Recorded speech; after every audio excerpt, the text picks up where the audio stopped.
So when we're ready to go, we're going to smack that big red button. This one here. I'm going to do a test run. Yeah, do it. Can I stop it if I hit? Yeah. Oh, God, that's beautiful.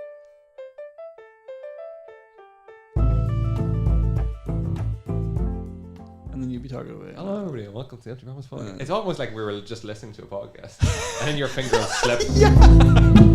Oh no, where are we?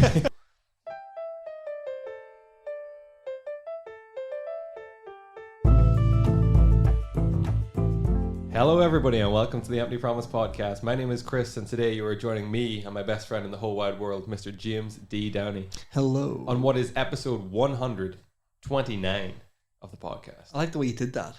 Pause. 129. Yeah. Not 100 and. Because No. we don't have time for that. We don't have time. I know we've lost that time We've lost explaining it, but... But I get that. No, I Yeah. get where you're going for there. We don't have time. Are you going to be one of those people who, you know, whenever you're saying the date of something, you don't do the tth or nth anymore? What do So you it's mean? not December 22nd or December 3rd. It's December 3. No, I'm never that person. December 22.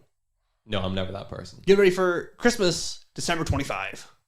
No. They do it in movie trailers. Yeah, I now. know. Yeah, I've heard that before. That's Pisses me strange. off so much. Coming December 3. What? You sound like you're missing a couple of brain cells. It sounds like he was hit in the head Yeah. and then was just thrown into a recording booth, much like us. Yeah. This morning. That's how it happens. Dee, thank you for joining me here on episode 129, where today we'll let the people know what's going to happen. Because this is kind of what we do on a weekly basis. When we do this on a weekly basis. Yeah. One of us goes away and researches something that interests us, and then we kind of bring that report and tell the other person. Yeah. And the other person doesn't necessarily know what this report is going to be. Yeah, I'm completely blind this week. So today I've went away, I've done my research on something that I find super interesting. It's crept its way back into the news recently. So we might touch on that towards the end, but it's not really that part that we're going to be focused on. But I'll tell you what, I'll just read you out a little snippet here. This is an advertisement, an old advertisement, and you tell me what you think. And this is going to lead us into our topic for the day. Okay. Oh, that's this. I'm intrigued. Okay, here we go. Man wanted for hazardous journey, small wages, bitter cold, long months of complete darkness, constant danger, safe return doubtful, honor and recognition in case of success. Whoa. Do you know what this is? It's a bad advertisement, is what it is. Right? I'm not signing Right. up for that. You know what it sounds like? It sounds like Ron Swanson, putting an ad in the paper. Yeah, wanted. Yeah. Hero. Yeah. That's wild, hey? Yeah. So that was the advertisement that was brought in 1914, I believe. Oh, is it Everest? No, it's not Everest. It was earlier than that, wasn't it? Yeah. That's interesting. So low wages. Hazardous journey, small wages, bitter cold, long months of complete darkness, constant danger, safe return doubtful. Is it the North or South Pole? You're getting warmer. Getting oddly colder. enough, yeah. I'm not gonna get it. I don't think. No. Let me know, Chris. This is the journey or expedition, field expedition of Sir Ernest Shackleton Oh, and the Endurance. nearly to the South Pole. Yes, No. Yes. kind of. But more so, everybody knows, well, if people who are listening, have anybody's ever heard of the Arctic expedition that Sir Ernest Shackleton went on, and the kind of failure that it was, but not really, because the story I'm going to bring today is the kind of The hidden truth. the triumph that came from a field expedition, if that makes sense. But I don't want to talk about Sir Ernest because he gets all the credit in this. But today we're going to talk about his actual captain, Sir Frank Worsley, who was the real unsung hero Oh, I like that. of the Endurance Cool. that a lot of people don't really know about. And that's the story I'm going to bring today. Because I've heard Shackleton, but I haven't heard. Everybody's heard Shackleton, Sir Worsley. Ernest Shackleton. Little bit in Sir Ernest Shackleton before we begin. He's Irish. Is he? Originally Irish, I think. I guess that does sound Irish. Yeah. Born into a big family. I don't actually, you know what? I did this report and I didn't actually get any notes on his early life. Well, okay. But he had a brother, Francis Shackleton, who was actually one of the men who was wanted or not wanted, but under question for the theft of the Irish crown jewels back in like 1903, I think it was. I didn't know that there were Irish crown jewels. Exactly, that's another big topic. That These we're gonna put in Shackletons, this is an interesting family. Yeah, interesting. I think they were originally from somewhere else, and maybe they moved to Ireland, or maybe he was born in Ireland. No, he was born in Ireland, and then obviously they moved. Now Shackleton was already a big kind of explorer, and before this expedition came about, and Frank Worsley was already a pretty recognized captain in the world of seafaring at the time. Okay. And he and Ernest Shackleton met in 1914, but beforehand Frank Worsley had previously known of Shackleton because Shackleton had made a field expedition to the South Pole in 1909. It didn't go according to plan. Now, he was just Ernest Shackleton at that point. He had made no sir. Yeah, he had made it. They tried to make a trek to they got within a whisker of the South Pole in 1909, and whenever he came back, he was knighted then. Is that the story of where they got like really, really, really close but had to turn back, and then like a couple of months or years later, a different party went and did it? No, I think you're thinking. Are you thinking of Robert Scott? I am. He died. Exactly. Yeah, he died. He died. Yes, he died. Okay, so Shackleton did not die on the South Pole. Shackleton didn't die on the South Pole. He had been to Antarctica twice before, and once a whisker within the South Pole. So the South Pole, Antarctica is like its own big kind of continent, but the South Pole is like the bit that's like right in the middle. That is complete polar opposite to the North Pole essentially. He got within a whisker of it. Didn't make it, came back, he was knighted. Hugely ambitious guy, really kind of big ego, huge big ego. Press at the time loved him. He was keen adventurer, and when he hired men, he did so, it was said that he did so kind of just completely off gut instinct. So you would come into a room with Shackleton, you'd sit down kind of like what we're doing now, and if he liked you based upon not necessarily like credentials or whether you had traveled before, but if he liked your personality, that's how he would hire you. And he's like an eccentric kind of dude, super eccentric dude, like really over the top eccentric dude. Worsley, this guy that we're going to talk about, Frank Worsley, he was already a kind of really exuberant kind of guy. Like he had loads of like a big history with sea expeditions. He had 25 years experience at sea. He had already sailed most of the major oceans at that time. Now remember, this is back whenever we're sailing in like wooden boats, like wooden, like ships, old wooden ships with. Well, yeah. Is this with like under the power of wind, or like do we have engines at this point? No, this is mainly under the power of wind. Okay. Yeah, this is sea. This is that kind of seafaring, I believe. Swashbuckling. Yeah. Well, I mean, there's not much of that, So Shackleton hired Frank Worsley there and then as the captain of the ship, and the plan for this expedition was to set sail off of Argentina, so South America, right at the very bottom. I didn't even know Argentina was at the bottom of South America before I did this report. Yeah. I didn't know. I always thought South America eludes me. I have no idea what's going on. The mysterious continent. Yeah. I know the places that are there. I just don't know where they are. Oh, yeah. So they set off from South Argentina, right down at the very bottom, and their plan was to collect supplies from a whaling station on a South Georgia island. So South Georgia is kind of off Argentina then, so be eastern from Argentina if we look on a map, I think. And then from there, they'd sail on to the Antarctic coast, right down at the bottom. From there, then, a team of 6 men would attempt to be the first to traverse Antarctica by way of the pole. So to go directly in a straight line across it? Straight line across it, yeah. So they're basically twice as far as going to the pole itself. Yeah, they're going to get to the pole and then they're going to come straight across the top. So from one side, basically, if we're talking Ireland, we're going from like Malin Head to like right down to like whatever that place is in Cork, the very bottom of Ireland. Yeah. So that's the way they're going to go. Another ship would then land around on the west coast of Antarctica at the Ross Sea side, and they would leave provisions there for the second part of the trek, so the men wouldn't have to take everything with them. Now back then, Antarctica was like known as like the next great frontier. It was just a huge unknown, and loads of men wanted to do it. They wanted to be explored. Amundsen was the first guy to do it in 1911, and Scott got there in 1912, but he died. That's the guy you're thinking of. Yeah, yeah. And he died. Whenever he died, he was found in like a shack, in like a. It's called like Scott's Shack or something.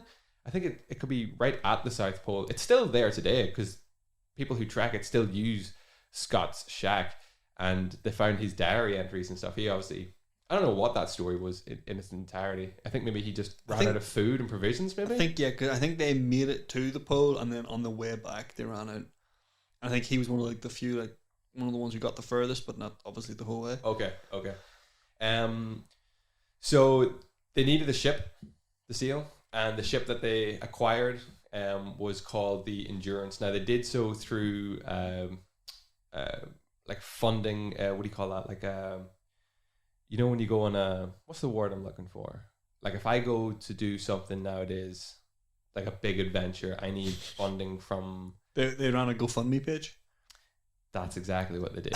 Go fund Sir Ernest. No, it's like you know, when like big wealthy businessmen. Oh, like a sponsor, like a like they relied heavily on sponsorship, but there's a word for it. I can't think of the word. Endorsement. Could be endorsement. No, that's more political, yeah, isn't it? yeah. No, it wasn't endorsement. There's a word on it. I can't think of what it was. I'm thinking of Bruce Wayne and Batman talking to Dark Harvey Dent, and he says, one of these things for me, and you'll never need another cent in your life." That's it. And I'm like, that's what they needed. One to do. fundraiser sounds more charity. Fundraiser It is a kind of fundraiser, but it's more for like, it's like for rich people basically to get attached to this cool project. Pretty much. That's exactly what it was. Yeah. And a little side note, but after this, no, actually, I'll not ruin it.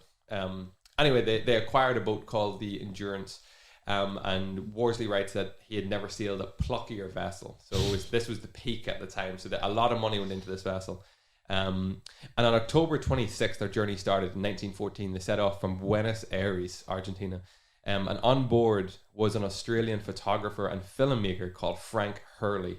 Now, thanks to Frank Hurley, even nowadays, if you look it up, you can still see the actual footage, like proper film reel and still images of the men on board the HMS Endurance. And you know, it's thanks to him nowadays that we have a lot of the, you know, we can piece together a lot of what happened on this expedition. Worsley, from that time, was right underneath Shackleton. Shackleton was the top man, and everybody knew him on board the ship as the boss. But unfortunately, Shackleton, like many top bosses, didn't really have the people skills. Mm-hmm. You know, he was head honcho, but he didn't necessarily. Frank Worsley was able to talk to the men, direct the men, command the men. Shackleton was kind of just like, he seen kind of everybody almost as beneath him. Oh, okay. You know, that kind of way, like, this is my expedition. You're just here to help me facilitate it. Yeah, pretty much. Yeah. Whereas Worsley was rubbing shoulders with the men, getting stuck in, getting down and dirty. So he was like running the ship, basically. Pretty much, yeah. But under the direction of Shackleton. Yeah, that makes sense, I think. Now, Shackleton was a smart boy as well, because he knew as well. Sorry, going back to Hurley, that having images and having film was key, because if he was able to come back with this, all these big endorsements and sponsors would be like, well, geez, look at these expeditions. Let's give this guy more money. And he was able to, when he recruited the men, basically, he was able to gather around the men who had the talents that he himself didn't have. So he basically filled his ship with men who could do things that he didn't either didn't want to or couldn't. Mm-hmm. He's still a very intelligent man, super intelligent man. Mm-hmm. Not to take that away from him. The focus of it, so 5,000 men originally applied. Whoa. Yeah. Okay, so this is so this unpopular ad action was very popular. Very popular. Okay. Yeah. Now I don't know if it was very popular because at that time, 1914, didn't the war that just broke out? 1914, It did happen. It did break out in 1914, but I cannot remember what month. It wasn't. It ended in November, didn't it? The Great War. 3 years of history for you. Yeah, it ended in November of 1918. Yeah. June or August or something, wasn't it? Aye. Go for it. Either way, the war had started. So maybe these men who applied were thinking, you know, this could be a way to kind of get out of the war, you know, this war effort. Maybe, yeah. I'm not sure. Like, I'm completely speculating on that one. But 5,000 men applied. Shackleton only hired 26. Okay. So it's quite a drop. Cream of the crop. He hired 26. There was also one stowaway that we might touch on a wee bit later. So one man, an 18-year-old actually just hid in a locker on board the ship. There was 2 pigs, 69 Canadian sled dogs, and that's it. That's everything they took, along with all their food and water and everything that they needed. It took 11 days to sail from Buenos Aires to a Norwegian whaling station in South Georgia. It was a super harsh place with the smell of blood and blubber permeated the air. Big whaling station, so they literally killed whales, cut them up, and fed them to whatever, or shipped them off. I don't know what they needed. But they stopped there and they purchased 2 tons of whale meat. That's quite a lot of whale meat. That would help sustain both man and dog in the months to come. It was early summer, but it was a whole lot colder than usual. And when they got to South Georgia, the Norwegians warned Shackleton that the ice conditions to the south were the worst that they had ever seen. Shit. So from South Georgia down to Antarctica, they had never seen ice the way it was. And they advised him strongly not to go. But despite the whaler's advice and Shackleton being who he was, he gave the order to set sail on December 5th, 1914. And at first it seemed that the whaler's warnings had been unfounded, because for 3 days the conditions were super favourable. They made plenty of progress, and then 1,000 miles further north than expected, they started running into the ice fields. Shit. So 1,000, like these ice fields weren't supposed to hit to 1,000 miles. Yeah, 1,000 miles. What? Yeah, further north. So this ice was drifting, and it was pack ice, called pack ice. You picture big, massive sheets of ice, maybe 2-3 foot in depth, that just floating in the ice. So I'm thinking like, you know, those massive ships they have, like icebreaker ships that are designed to like. That's the type of stuff they're going through right now. Exactly, that's exactly the type of stuff. But I'm guessing, but they don't have a big icebreaker ship. No, they do not. They have a little plucky. By any rational analysis, the decision to push on into the Weddell Sea, so this is the Weddell Sea is the sea between South Georgia and Antarctica. It was ludicrous. All signs were against it, and even the Norwegian whalers told them before they set off, "It's crazy. You will not make it. Like it's a suicide mission to do this." Worsley, who is the captain, Frank Worsley, the captain who we're talking about today, he advised Shackleton many times. He was like, "I don't think we should do this." But he was already a super experienced sailor. He kind of knew what he was up against. But at the end of the day, Shackleton's word was final. He said, we're pushing on. But he was desperate actually to get away, because at this time it was coming out that Shackleton was actually openly having an affair back home. Oh, okay. Yeah. And he was also... his brother was implicated in the fraud that he would do later. So that's right. Basically, things were going to hell in a handbasket back home to Shackleton. So he didn't want to turn and go home. Like, he had nothing really to go home to. He just wanted to plow on. He wanted to make a big name. Make his name good again. Do something heroic. Yeah. So Hurley, this other guy, continued to capture the footage of all the ice. We were traveling through a city of ice. Some of the bergs were miles wide and loomed like white castles. Negotiating a route through the pack was taking its toll, and we began to fall well behind schedule. That's coming from Captain Frank Worsley. Now, the continental crossing could only be achieved in the Antarctic summer, which is where they were at the moment. This was summertime.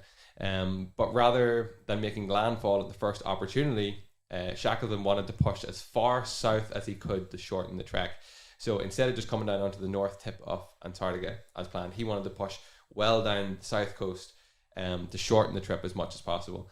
And then 60 miles before they were due to stop, progress halted altogether.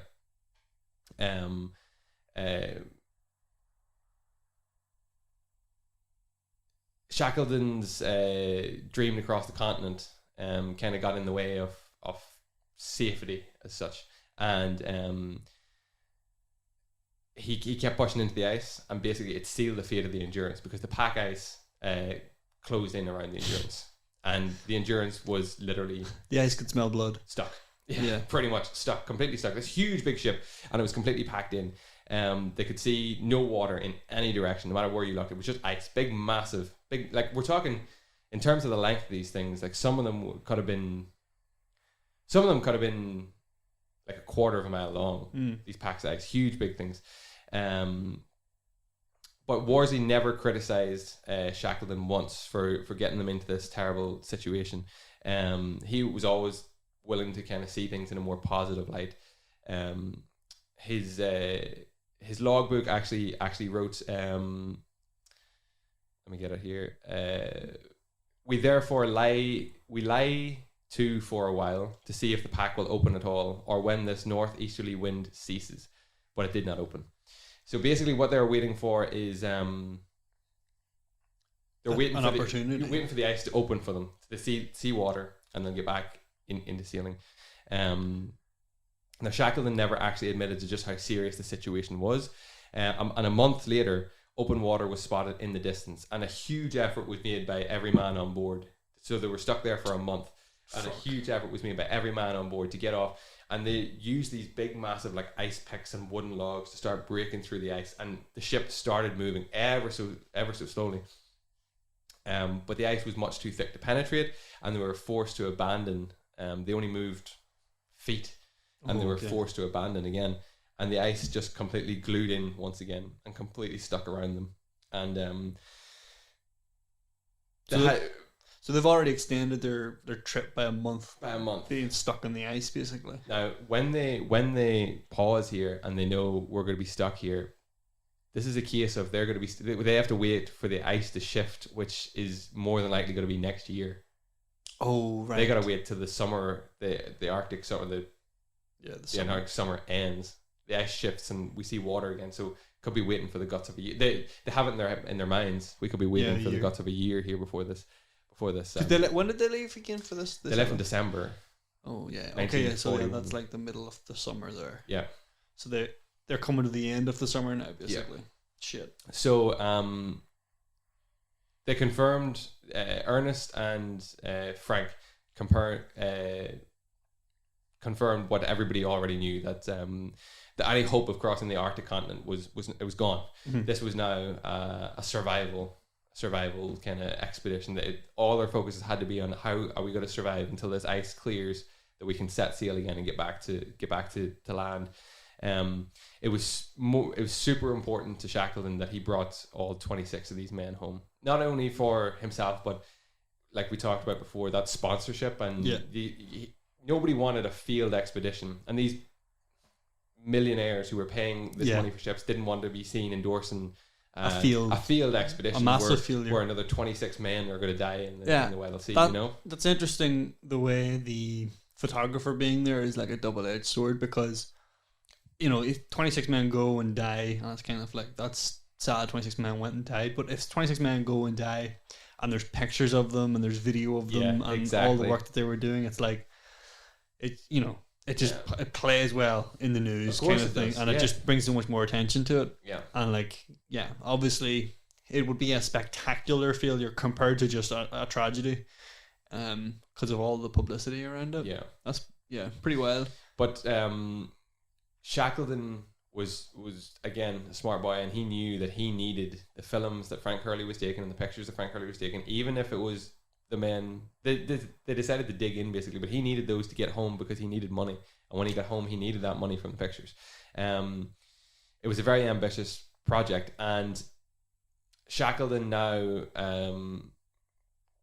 was brainstorming on what way things were going to go, basically where we're going to go, and he came up with like I said, a very ambitious project, to walk 1,800 miles across mostly uncharted territory, in the hope of getting to land and moving from there, and the hope of getting, I think, to the top of Antarctica and being able then to sail, or let me go back. They were going to move 1,800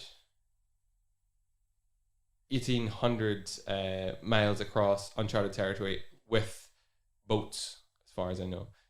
They were going to take their lifeboats with them for the 1,800 miles, set sail from the top coast of Antarctica and sail back to the whaling station in South Georgia. Okay. I'm pretty sure that was it. Now, I could be wrong. I have it in my notes, but I'm kind of flicking through from different note to different note here. I took these from several sources, D, because I'm trying to paint like a full picture of what was going on. But basically, Frank Worsley was now the captain of what he called a floating hotel.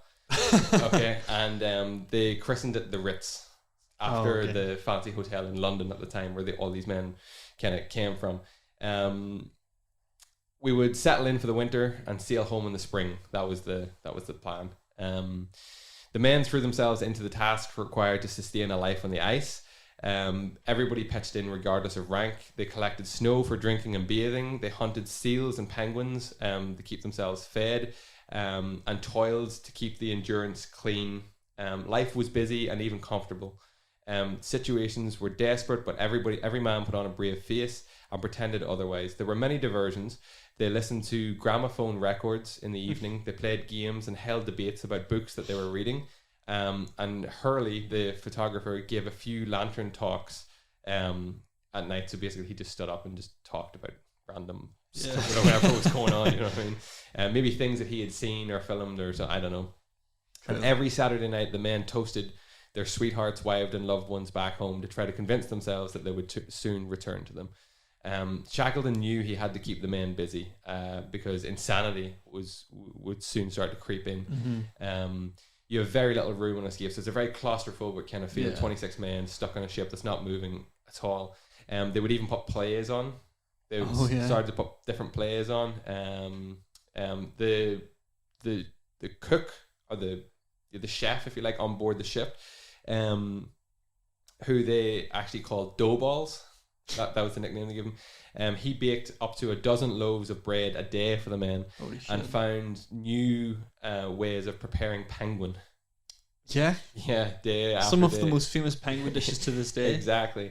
Now, there's not one of the things, scurvy could have set in very quickly. There's not a whole pile of vitamin C in the meat from seals and penguins, but there would have been enough to stop these men from getting scurvy to the point where it would kill them. Okay.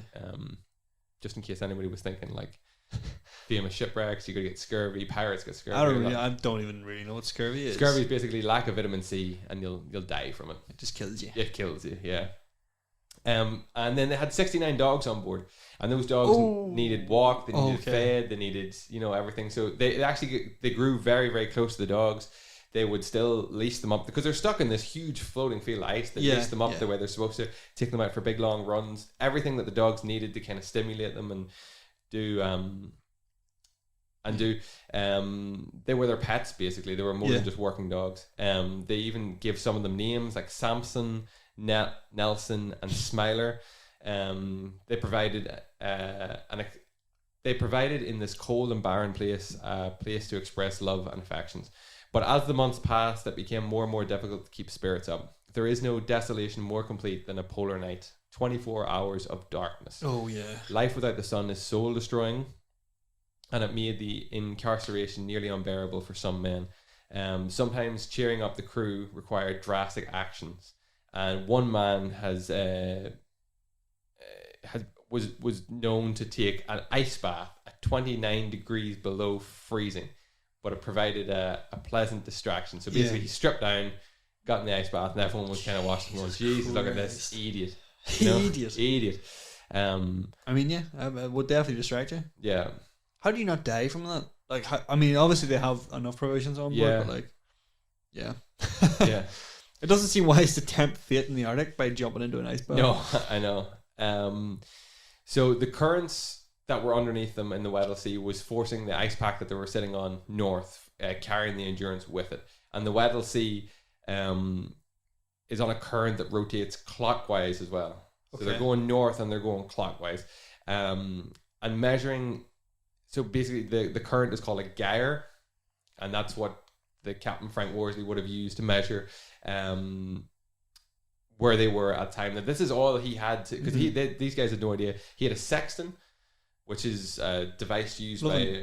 Loving all these nautical terms. It looks like... A sextant looks like... You know the compasses that we use to draw circles in mathematics? Yeah. It looks like that, and you hold it up to your eye, but you have to use... It requires the sun. You have to look through the sun at one point, and then you measure where the sun is to the horizon, note the time, and you're supposed to do that a couple of times. I think a couple of times a day, and you find your bearings somehow like that.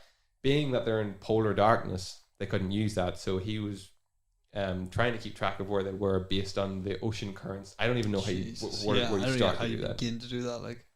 But the ice floes were so large, and they're still moving in all the time from this gyre, that the ice starts building up on top of the ship. Okay, and this started to prove quite costly because pressure just builds and builds and builds, and this is an old wooden ship, and the men spent months hacking away at the ice trying to keep the ship clear. and it was described as like a madness to have this optimism because it's it's not going to work. Like, it's going to be bad. Things are just getting worse and worse. The ship was literally being strangled, and eventually the wood started to split on the ship, and Frank Worsley had to admit that his ship was mortally wounded. Basically, Endurance was mortally wounded. They're not going to be sailing out of this. Basically, no, basically no. But he was well aware of the fact as well that if they lost the ship, they would more than likely all perish. The ship was their home, their haven, their way out of this. You know, it was, I'd say, warmer in a ship than you would be sitting on top of fucking obviously ice. But on October 27th, 1915, almost a year to the day that they set off from Buenos Aires, they abandoned the ship. Oh my God. Yeah. Almost a year in that ship. They decided enough was enough, and they abandoned ship. And they were suddenly cast out upon the ice, where they soon set up a camp, like a makeshift camp. Basically, they took all their provisions off the boat. The boat was literally just wood. That's all it was. They took everything they cut off, and the men thought this was it. Like, it was only a matter of time now before they're going to perish in the cold. The obstacles in front of them seemed insurmountable. The icy depths below seemed to beckon. You've got 28 men now lying on a thin crust of ice, laying on top of an ocean, and at any time, basically, these huge big ice blocks are pushing together, and when they do that, what happens is they come up, they kind of meet in the middle, they rise, and then they break, basically.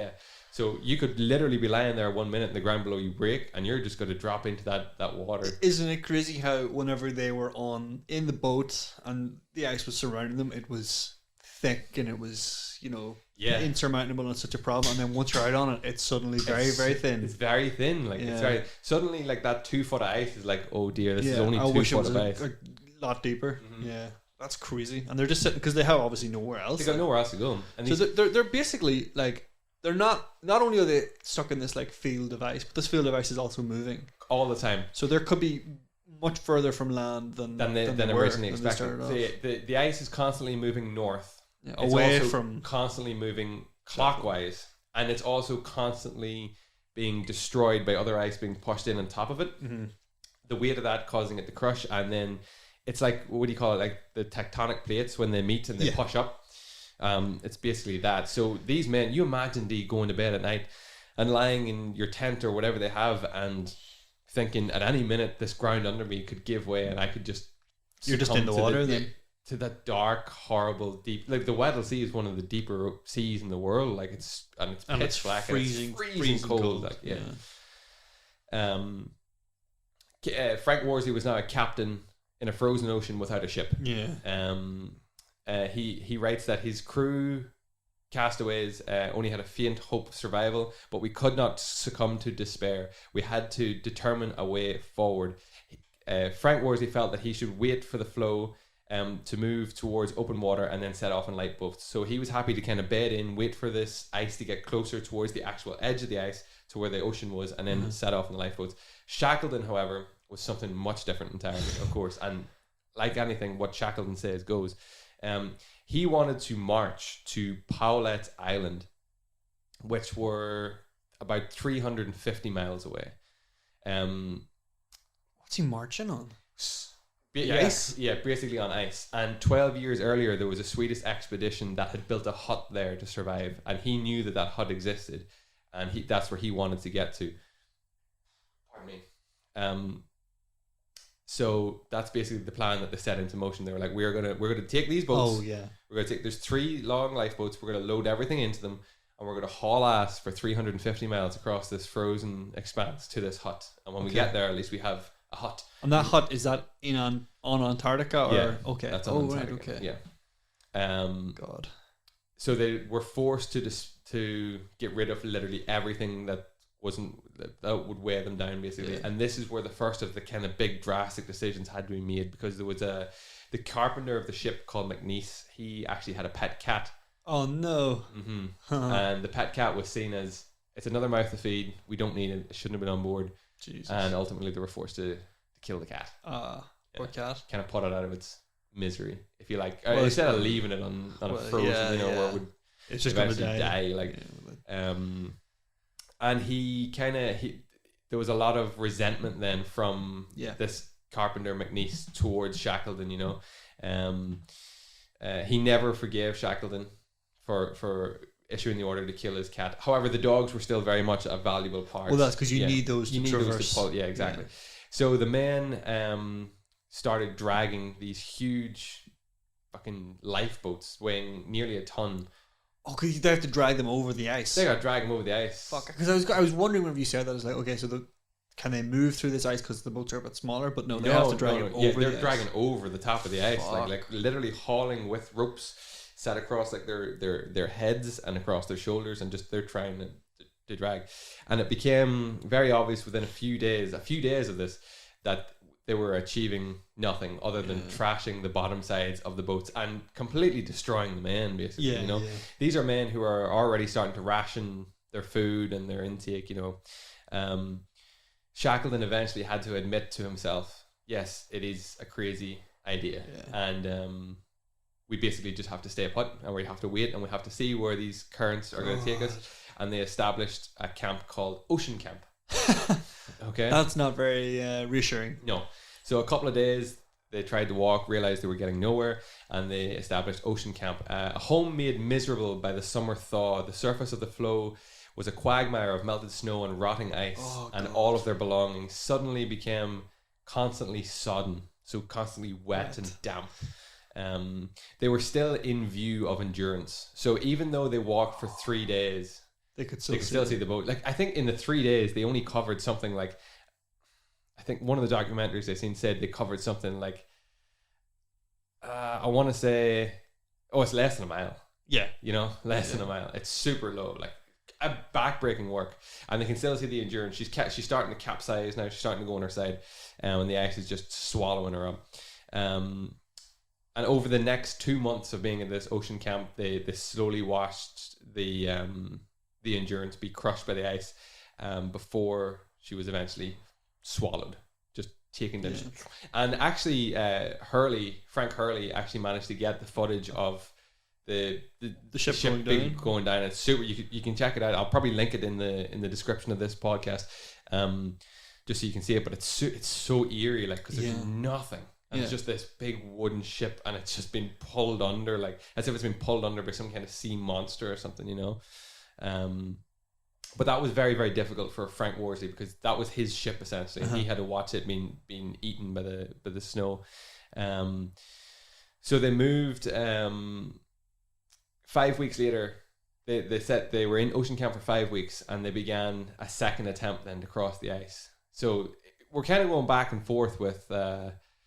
No, we're going to stay put. We're going to wait for the currents, and then everybody gets fed up, and it's like onwards. We're going to keep moving. We can do this. We've regained a little bit of strength. Let's keep going. And they trekked at night this time when the ice was crispier, so it was cooler. Okay. But once again, it was a slow, soul destroying journey, and this was the first time that some of the crew members started to query and question Ernest's command of the men. There was about 300 miles to go. So they only moved 50 miles. So they're still going to this. Still going to this hut. Still trying to get to this hut.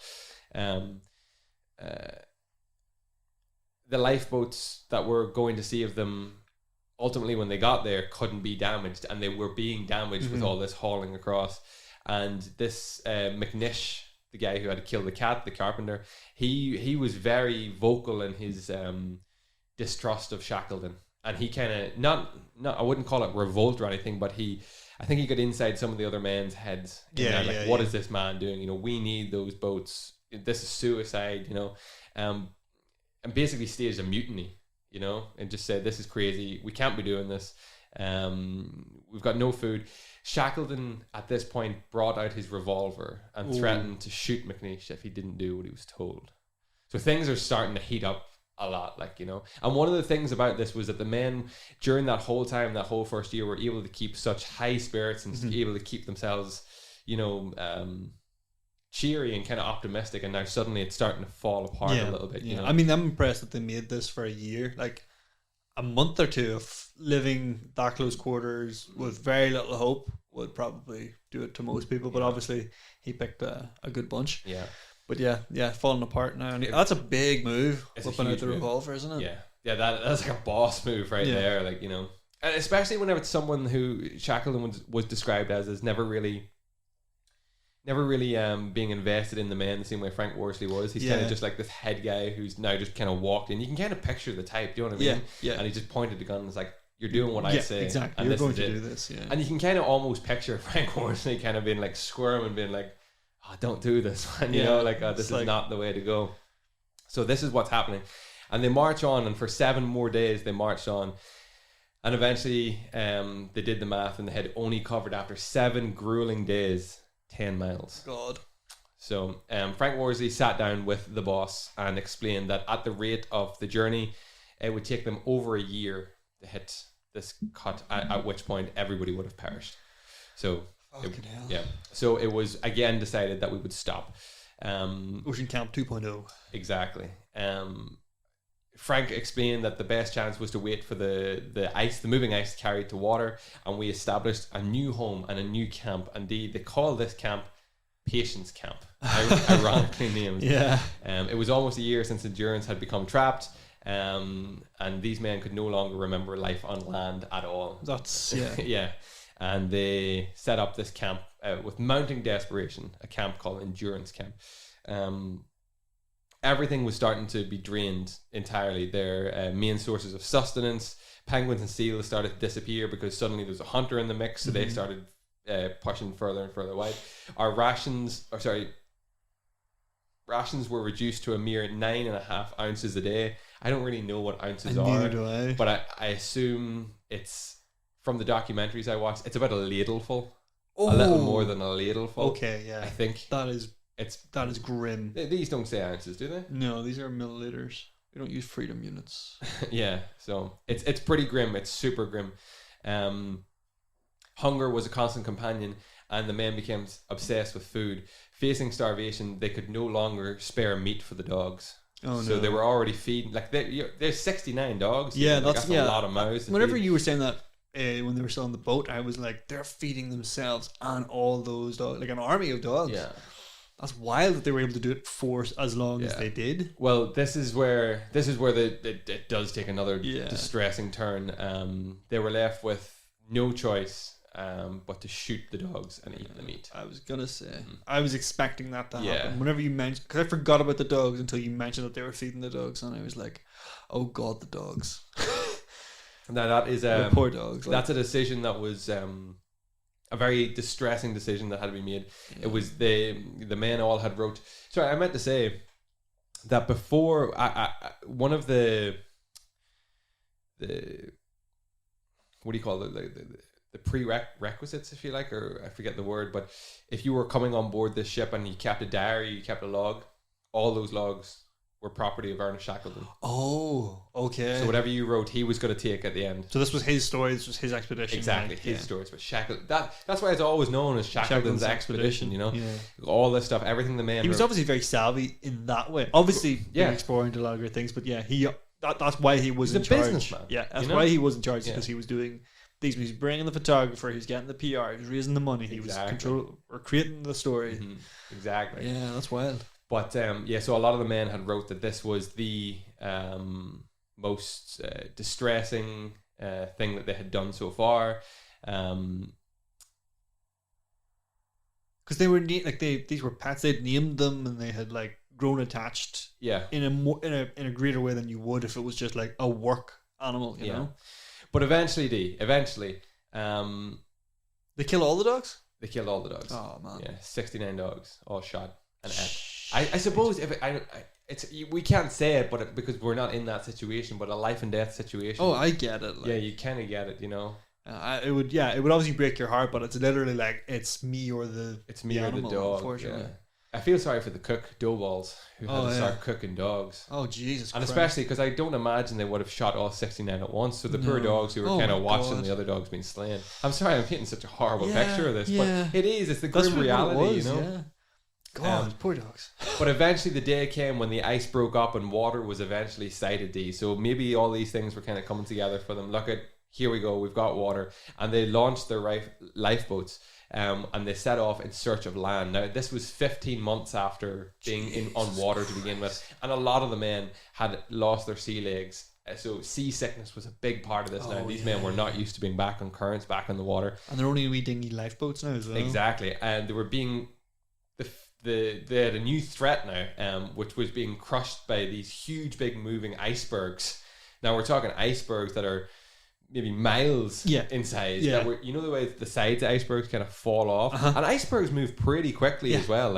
So they were also on constant lookout for icebergs, and of course then the natural, like the waves, the ocean, whatever, just the ocean in general, could have sank them.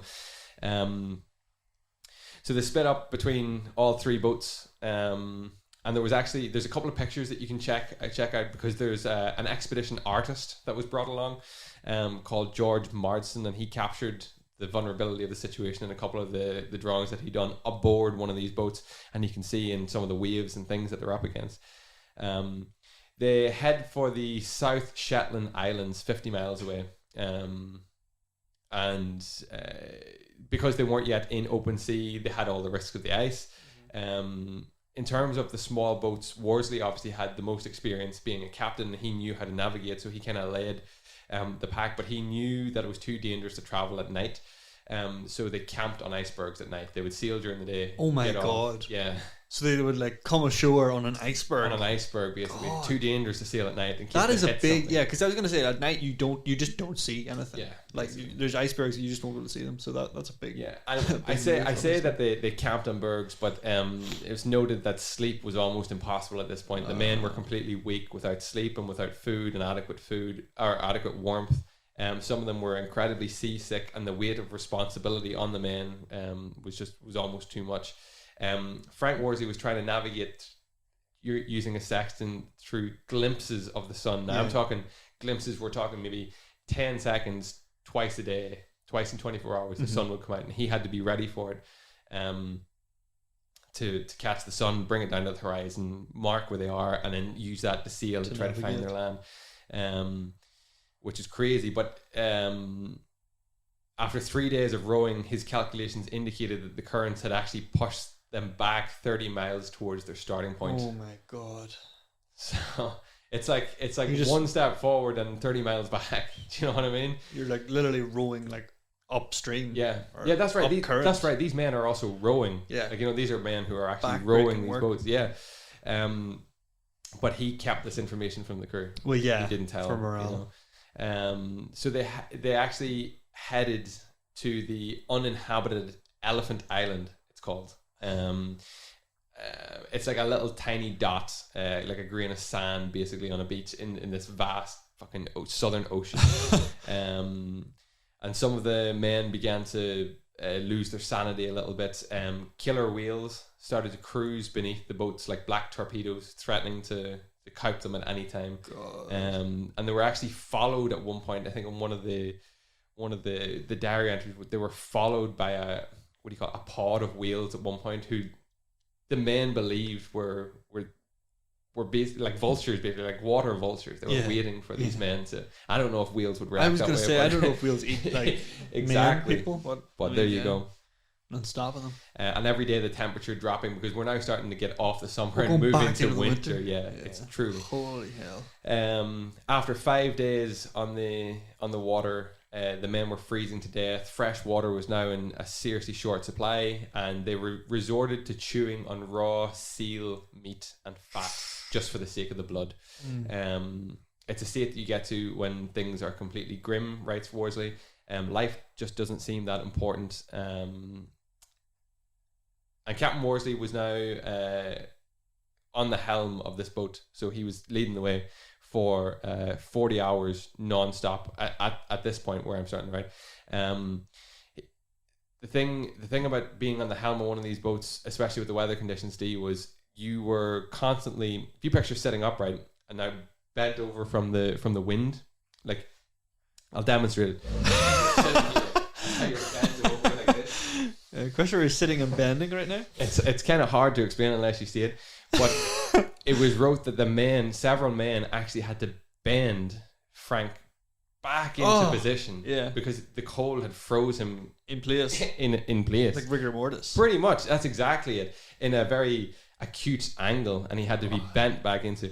But this was the kind of leader that Frank Worsley was. And then, just when all hope was lost and they were doomed, Elephant Island appeared. Okay, I was waiting for something, another bad thing to happen. Oh, don't worry, don't worry. You had to speak.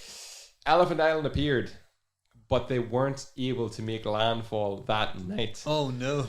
A giant gale out of nowhere blew in, and they lost sight of the land. That's just not what you need. And that's just not what you need for morale. The men and Frank Worsley are certain that if they hadn't have seen Elephant Island before the gale blew in, that storm that blew in would have defeated them, and they all would have perished. Yeah. But their hopes were kept, and you imagine they saw a glimpse. They knew there's an island there. Like, we can do this. We can get to this island. And after 15 months on the ice and 7 grueling days at sea, all 28 men made landfall on April 15th, 1916, without losing anybody. A true miracle. So they reach Elephant Island. Now this is a desolate, uninhabited piece of rock, but it's better than being on ice. Yeah, exactly. We're solid. We're not going to move. And it's not gonna break beneath our feet at any moment. It's not gonna veer us 1,000 miles off course. It's just they made camp on a beach, and it was beach camp basically. They love these camps. The names are getting less inspiring. But most of the island was guarded by 100-foot high ice cliffs with glaciers and crevasses, and it was an unbelievably violent place, one of the most inhospitable places on earth that these men could have landed. Now it's called Elephant Island for the elephant seals. Oh, okay. That's right. There you go, just a tidbit for you, just in case anyone's like, why Elephant Island? Yeah, I was wondering myself. This big fucking African elephant rolling about, you know. How'd they get there? But the thing is, they had only themselves to look at, because nobody was interested back home in searching for missing explorers. Yeah. At this time, there was a war effort on back home, and Winston Churchill actually is on record snaring at them, calling the men penguins, saying that these men shouldn't have been there because there's a war effort. They should have been out in the in France or wherever the war was taken. It is France, isn't it? The Somme, all that.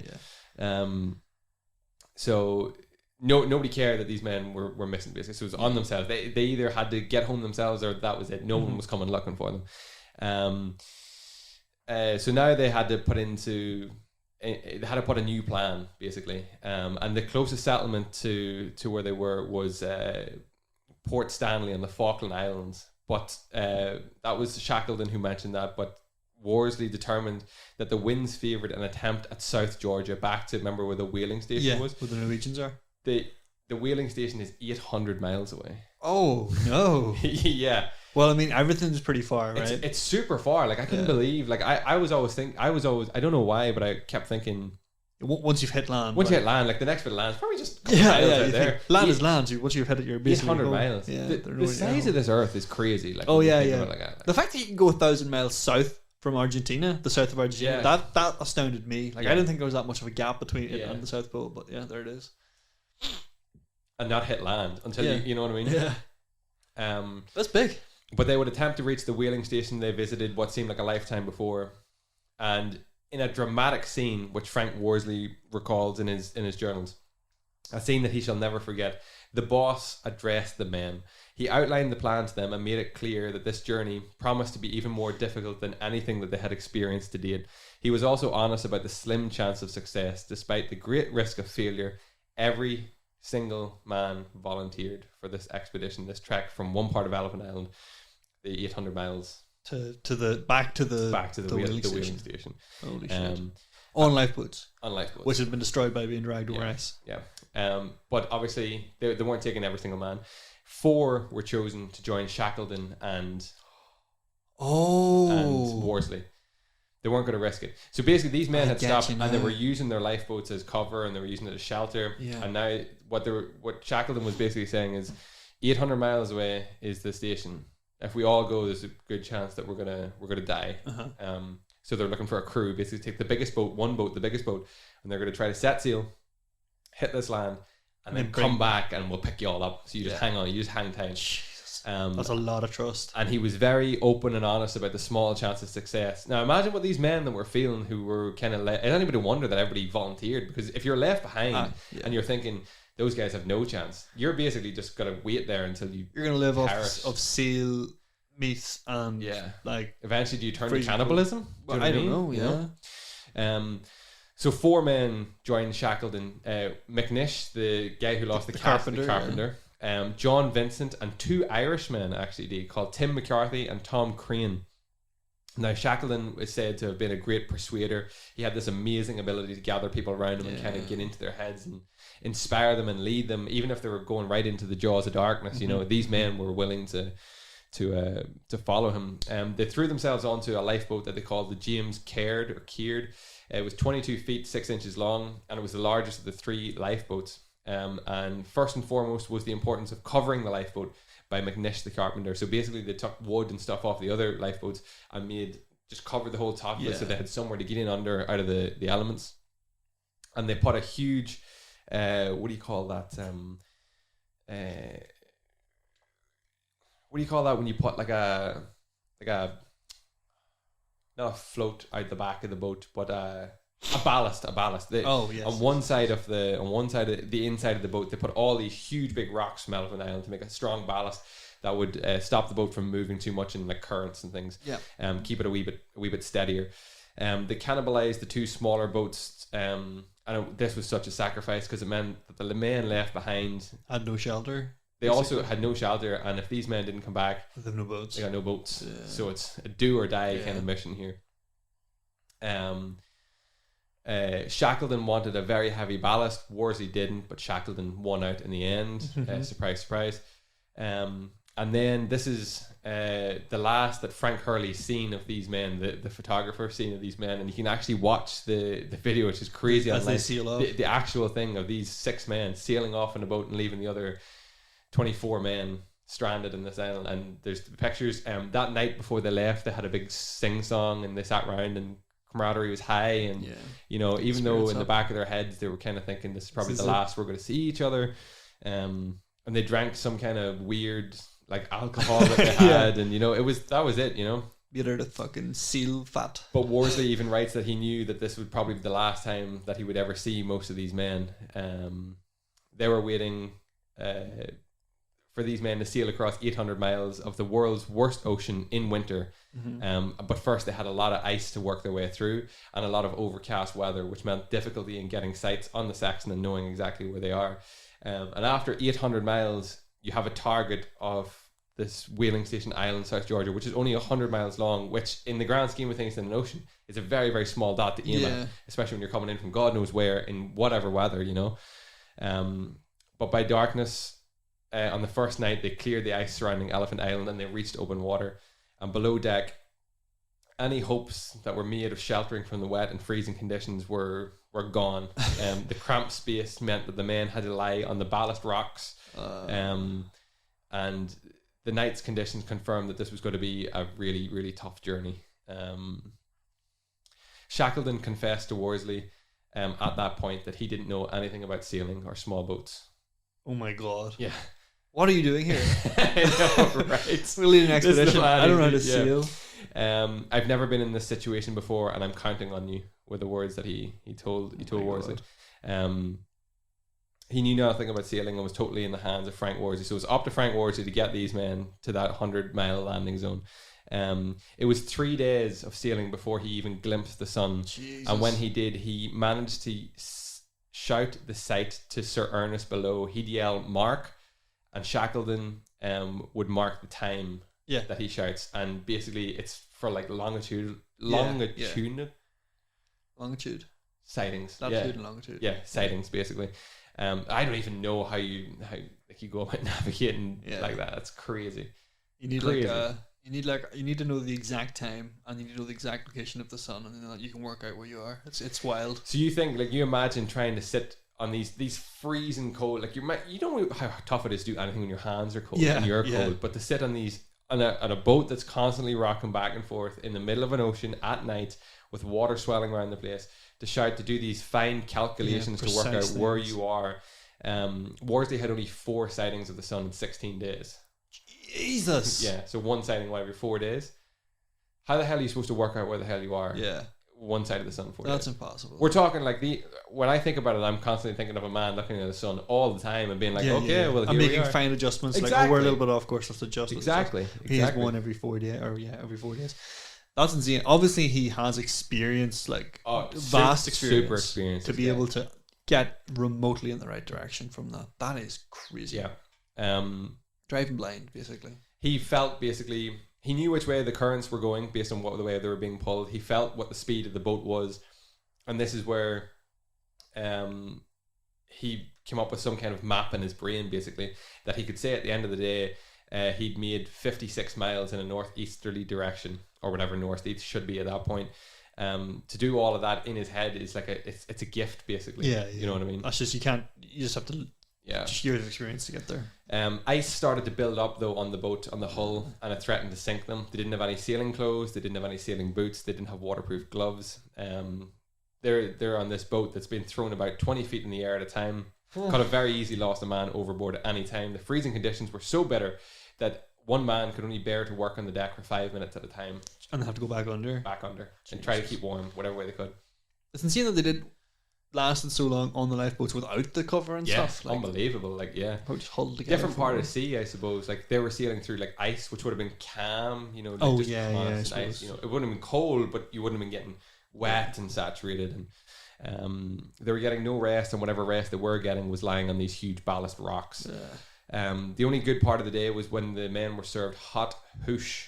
It was a life-saving mixture which consisted of hot milk mixed with something called pemmican, which is a high-fat compressed meat, and it combats hypothermia due to the fat content in it. It basically looks like, I looked it up, it looks like a block of tofu.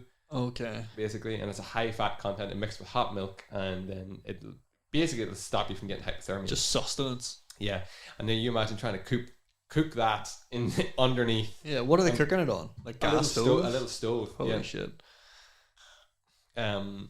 But they suffered extreme stomach pains and cramps, and the misery started to overwhelm the men once again. And by the second week, Frank had grave concerns for his crew, as his hands and knees were now starting to become raw from crawling over the ballast rocks. Limbs were sore, and the men were covered with sores.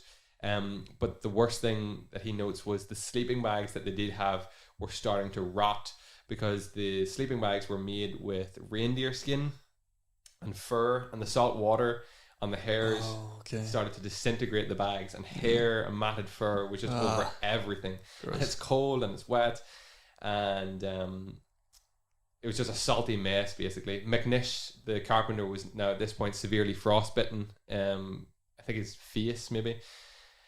And lost the will to live. They were hit by rogue waves all the time that could have finished them in seconds, and there was nothing that nature didn't throw at them. However, by the 13th day, despite having only managed 3 sun sights with the sextant, Frank was confident that they were nearing their destination, and by his reckoning, South Georgia was only a mere 15 miles away. I began watching for the telltale signs of land, he wrote.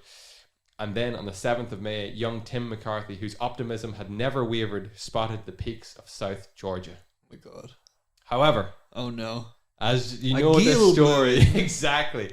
As you know, the nature of this journey, they were to be tested yet again, and as making landfall was to be extremely difficult. The weather turned and they were hit by another severe gale, and in that same storm there was a hurricane force blow.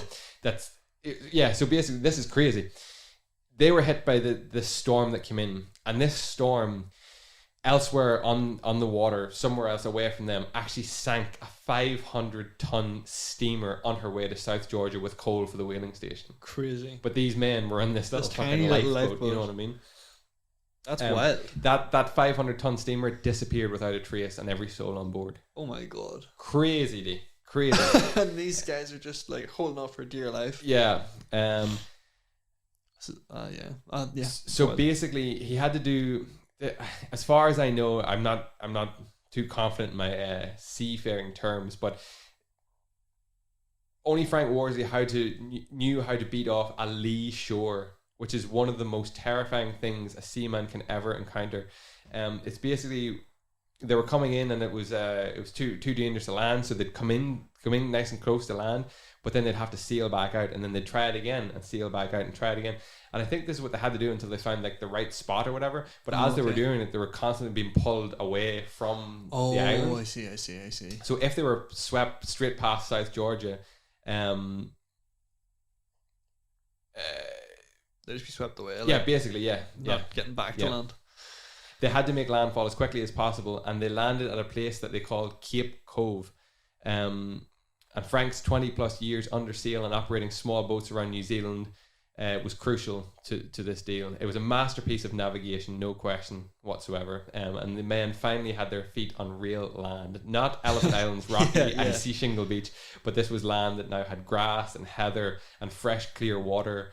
So the men were able to kind of sit here. They caught elephant seals and albatrosses, big birds. They cooked those. They got fresh water. They started to regain their strength. But however, they spent a couple of days building up their strength, but because they knew that there was 22 other men still waiting on them, they knew they had to get going. The storm that blew them on to South Georgia unfortunately blew them onto the wrong side of South Georgia Island. It did. Yeah, the whaling station was literally at the exact opposite side, 100 miles away, or something like that. Very close to, yeah. If they wanted to sail around the island from one bit around the top and round, it would be 150 miles. They're not sailing though, are they? They're not getting back on that boat, are they? The Lade storm had severely damaged the James Caird, which was a lifeboat, and Vincent and McNish were near death, so going back to sea was not an option. Ernest Shackleton and Frank Worsley agreed that walking across the island's uncharted interior was their only chance. And the condition of the men was such that it would be impossible for all the men to make the journey. So Sir Ernest Shackleton, Frank Worsley, and Tom Crean, which was one of the guys that came along with them, would attempt to make the crossing, which would leave young McCarthy, the other guy McCarthy, to care for the other two men here. So now, if these men got across, they would now have to come back for these men and then go back for the other 22 waiting. This as well, South Georgia Island, that whaling station is the only thing that's on it. It's never been charted. Nobody walks across it. You know the story. You know at this point. You know the gist at this point. Yeah. No one had been into the interior of the island, so they needed clear weather, and then they waited for a full moon. And in the middle of that night, 9 days after making landfall, they set off. After previous ordeals were thin, wasted, and poorly equipped, the men set off with nothing but a 90-foot rope attached around them. And they also have obviously like whatever supplies they would have needed, but the only useful piece of kit basically was a 90-foot rope that they took. They took brass screws from the lifeboat and screwed them into the soles of their shoes to make rudimentary crampons to give grip to the ice. But not being mountaineers, it was pretty damn frightening for them.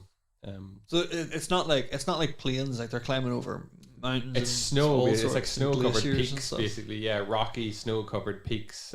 Really barren, just open land again, just in the middle of fucking nowhere. Like, the men knew that they couldn't afford to take a tent with them, so they didn't. Just three men, literally, and they knew that if they got caught by a blizzard, they would more than likely die. Like, it's game over. So they just had to just keep moving. Just doesn't matter what. And once again, Frank Worsley was put in charge of being the navigator. No one had crossed the island before, and we knew the mountains to be at least 9,000 feet high, he wrote. He estimated they were 25 to 30 miles away from the whaling station, although he had no way of being certain. He tried to illustrate the journey in some of his journals, but he said he hoped not to be too confused by the exhaustion he felt at the time. We didn't know where we were going or what obstacles lay ahead. Too often we had to double back. Retracing our steps was a devastating blow and tested our resolve to carry on. The going was so demanding. We had to halt every 20 minutes. Fuck. Now you can. There's a map that I checked out of the journey, and it is the move like a mile this way, and then they got to come 3/4 of a mile back because it's impassable. Another mile this way, 3/4 of a mile back. It's just constantly against them. You're only ever moving 20 minutes, and you're stopping. And 20 minutes you're stopping. Yeah, that would just break you down. These brief rest stops, the men could not allow themselves to sleep, as to sleep would be to die. if they fell asleep, the hypothermia would kick in. You're not gonna wake up. You're not going to wake up. We were so tired that at one point, Shackleton told us he would give us a half an hour sleep. Wrote Worsley. Shackleton, though, only gave them 5 minutes and woke them up, saying that they had been asleep for a half an hour because he was scared that the men would not wake up at all. So they kept going. And normally what happens when you're traversing with a glacier rope is you're all tied together. Yeah. And when one man falls, he pulls the other two men down, or when one man slips. But the thing was, they somehow managed to keep up like these high spirits, and when one man fell, they kind of laughed at him and made jokes or whatever, and kept tally of who failed the most, and they just kept going. Now these are men who have you know what they've been through already. Like they've been out for like 2 years now. I wouldn't have the patience for that. Like I'd just be completely wicked and gone. I'd be dead. Throughout the journey, Worsley writes that throughout the journey, all three of us had a strong feeling of being accompanied by a fourth man, yet nobody spoke of it. So okay, fair. And it is perhaps this soul who kept the men safe. 16 hours after they set off, they came to an edge of a precipice, but had no idea what lay below. Time was running out, however, and the men could not turn back. It was decided that they would use their rope as a sled and throw themselves into the void. That's a beautiful way to put, throw ourselves into the void. If the men were to die, it would be on their own terms. Yeah. So basically, there's this huge slope, and they just thought, we have to get down it. There's no other way. So they decided to sit on this 90-foot rope back to back to back and just throw themselves into it. And if they're going to die, they're dying on their own terms. The toboggan ride, that they call it, threw them 1,000 feet down the slope. And 1,000 feet. 1,000 feet, and they cheated death again. On a rope. On a rope. Just a rope into a ball or something. Yeah, pretty much just a rope into a ball. Knotted it a couple of times so it wouldn't give way, and they just sat on it and just threw it. Yeah. Jesus. Everything they've done so far was calculated, I think. We have to do this, and we'll do this, and we'll keep going, and we'll have this option, we'll do this, and blah, blah, blah. And it was always unlikely, but logistically possible that they would survive. This is the first time I've heard of them do something well, fuck it. That's literally YOLO. That's it. Let's hop on this road. Yeah, that's exactly. Because they're we don't have the energy to do anything. Don't have the energy, but also on top of that, there's no plan B. You think that you've left 20 something of your friends behind, and their lives are based in your hands. And if you're gonna titter and tatter and won't we? It's just a matter of fucker. Let's just try it and see. Well, that's it. But part of me was if their lives in your hands, would you want to take the risk? Would you want to? Exactly, yeah. But obviously, this is the point where there is no plan B. There is no other option. We do this, or we don't make it. We die. They die. Yeah. Either way. So after cheating death, the men were of course utterly driven. A huge sense of yes, we can do this. We made it. Yet they still had another large range to cross. They ran out of kerosene halfway through their crossing, so they had their last hoosh. So this was it. No more food at this point. So whatever they had, they were going to have to make do with. And then Shackleton reportedly heard the sound of a whistle, although he wasn't sure. This was at 6:30 a.m. So the men stopped.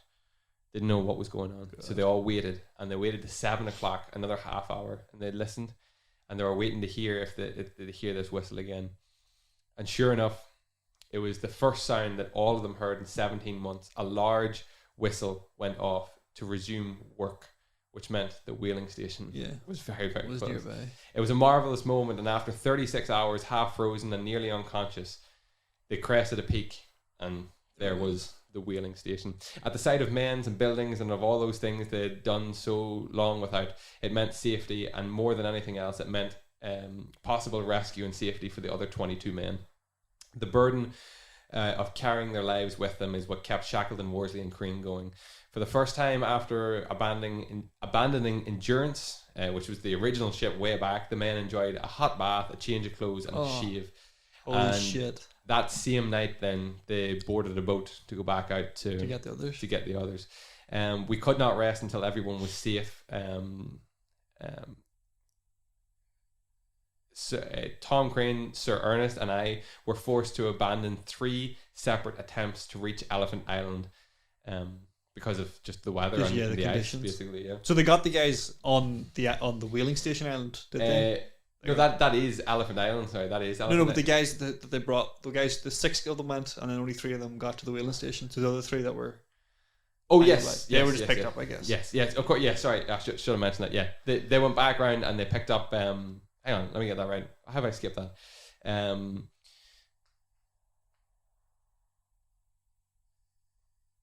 So they're not really...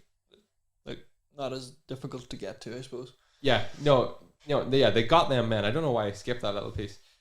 But yeah, sorry, they picked up the 3 men who were waiting on them around McNeice the carpenter and the other 2 men who were with them. They picked them up, and then they had to abandon 3 separate attempts to reach the men who were back on Elephant Island. 22 men would have been waiting for them. The boats were either too small or unsafe to take into icy waters. Jesus. And they were desperately trying to get help out from Britain at this point. So they're writing back home, look, this has been a disaster, we need help. Nobody wanted to offer any help at all. And the men knew that if this was the shape that they were in, then God knows what those men were like originally on Elephant Island. Then on the 4th attempt in a Chilean boat called the Yelko, we sighted the island finally. It had been 128 days since they left the shore. 128 days since they left Elephant Island. Since they left the 22 men behind. They've been there for 128 days. Yeah. 128 days later. Yeah, exactly. Yeah. It seemed too much to expect after 4 months of winter on a godforsaken lump of rock that any shipmates could be alive.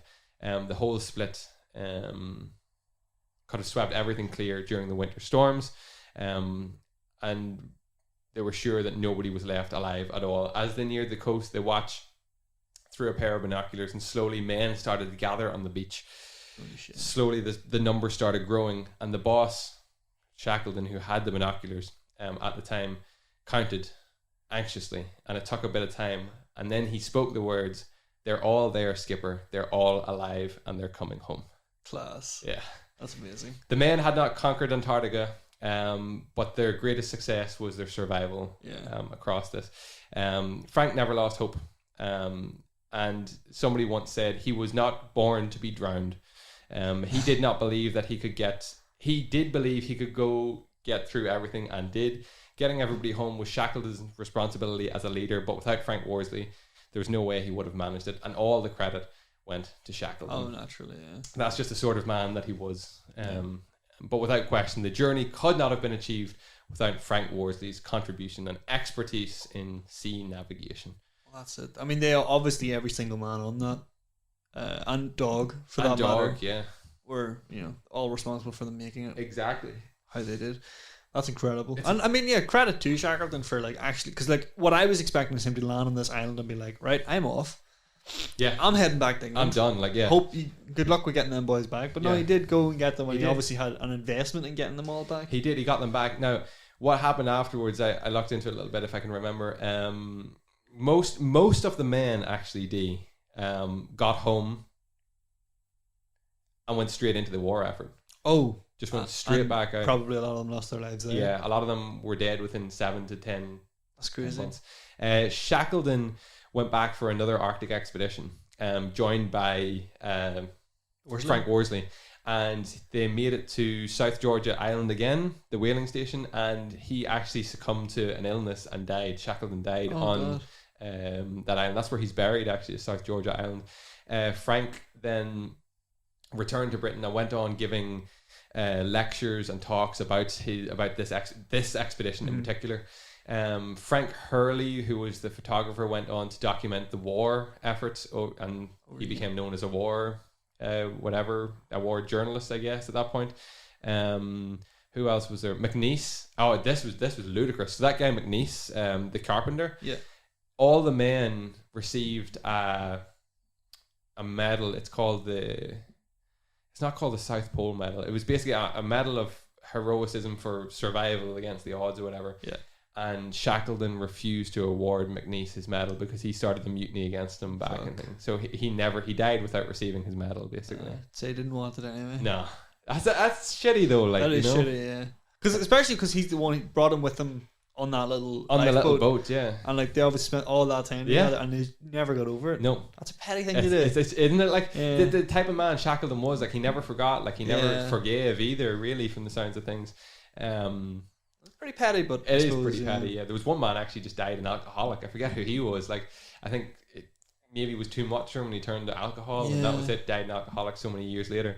It's an incredible story. Everybody knows it as Shackleton's expedition, but through everything I've read and the documentaries I've watched, like, without Frank Worsley, those men would have been dead in the first, like, when the ice closed in around them.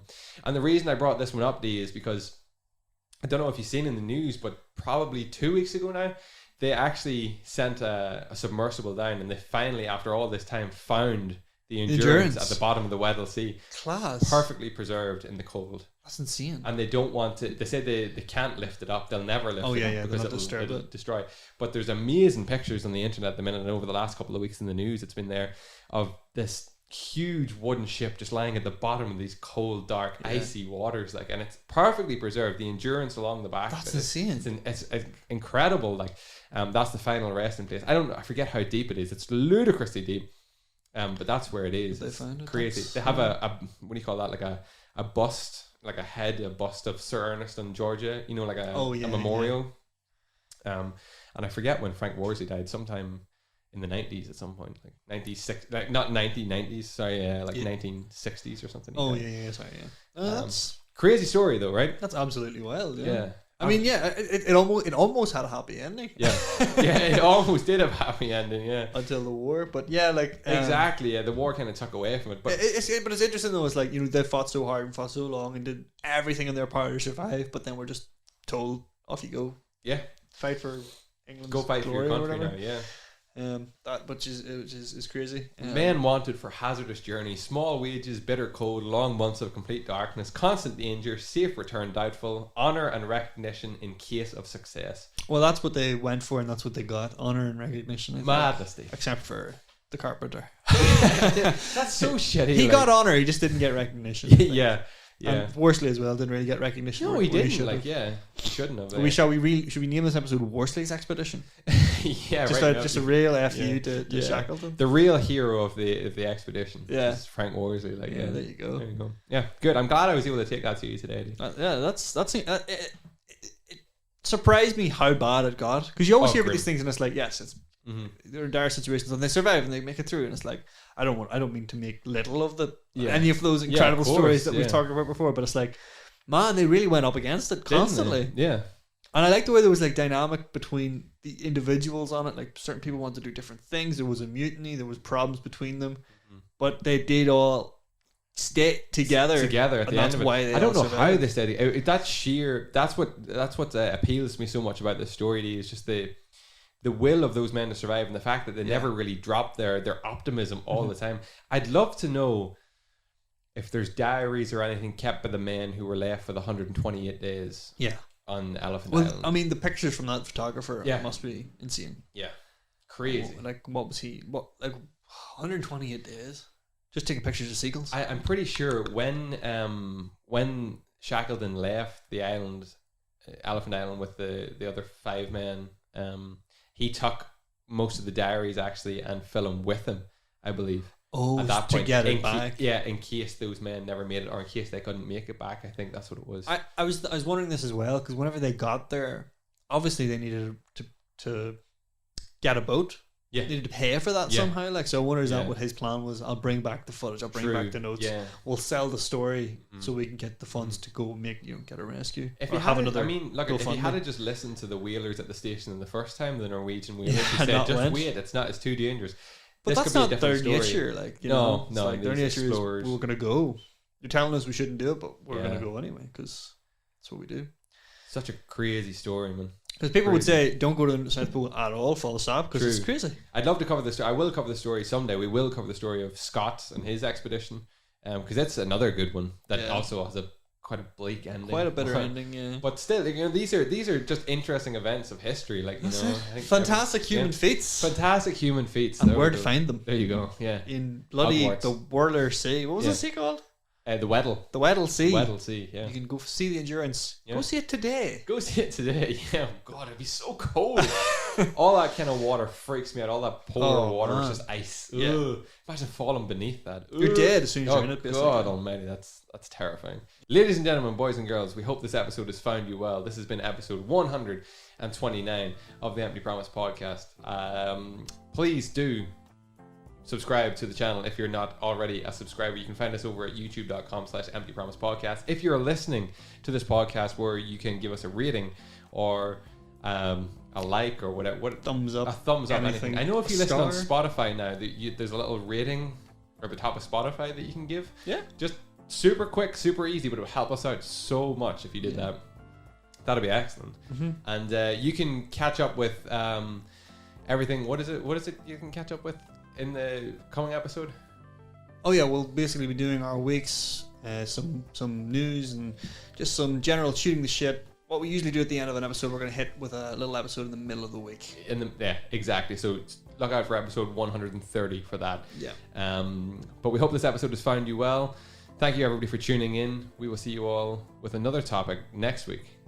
Red-eyed, bushy-tailed. Goodbye and God bless. Bye-bye.